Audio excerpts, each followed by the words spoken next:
Europe 1. L'économie, Emmanuel Dutheil, sans transition. On s'intéresse ce matin à l'éolien en mer. Les premières éoliennes vont peut-être enfin voir le jour en France. Oui, ces éoliennes en mer, c'est l'Arlésienne. 6 projets ont pourtant été autorisés entre 2012 et 2014. EDF, par exemple, a remporté les projets de Fécamp, Courseulles-sur-Mer ou encore Saint-Nazaire.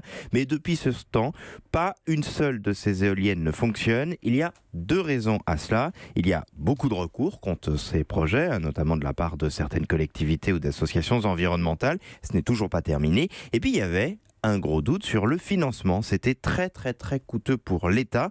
Un accord a été annoncé hier. Jusque-là, l'État s'était engagé à acheter très cher l'électricité de ces éoliennes. Le prix a été revu à la baisse, très nettement, ce qui va permettre à l'État d'économiser environ sur toute la durée du projet 15 milliards d'euros. Ça a été une grosse négociation très tendue entre les différents acteurs, mais cette économie, malgré tout, n'est pas si étonnante que cela, car depuis quelques années, le coût de l'électricité éolienne a fortement reculé.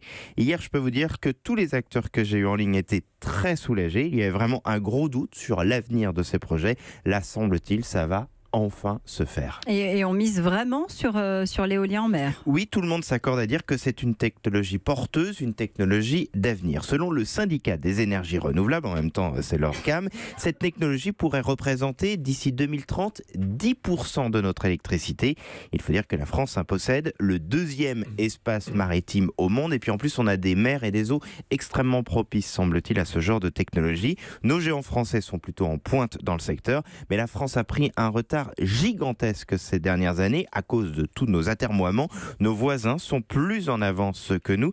Il y a 3600 éoliennes en mer en Europe, 0 en France. Mais alors comment on peut à la fois être en retard et rester en avance, c'est-à-dire une technologie de pointe? Bien, effectivement, alors vous avez raison. C'est le paradoxe français.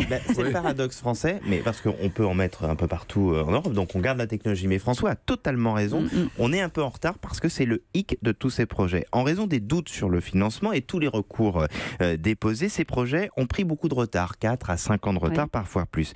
Le problème, c'est que les dossiers techniques ne peuvent plus évoluer dès qu'ils ont été choisis. Sinon, il faut lancer un autre appel d'offres. Et donc, vous rouvrez la possibilité de tous les recours et de tout cela. Du coup, on va installer aujourd'hui des éoliennes en mer avec un moteur de 2 chevaux, alors que l'on pourrait miser sur une Bentley, me confiait un spécialiste de ces questions. Ce sont en effet des technologies de 2012, alors que tout cela a beaucoup évolué. C'est pour cela aussi que le gouvernement veut revoir les conditions de lancer des recours pour éviter de rendre des projets qui vont voir le jour finalement obsolètes au moment où on les installe. Indispensable si on veut vraiment être au rendez-vous des énergies renouvelables.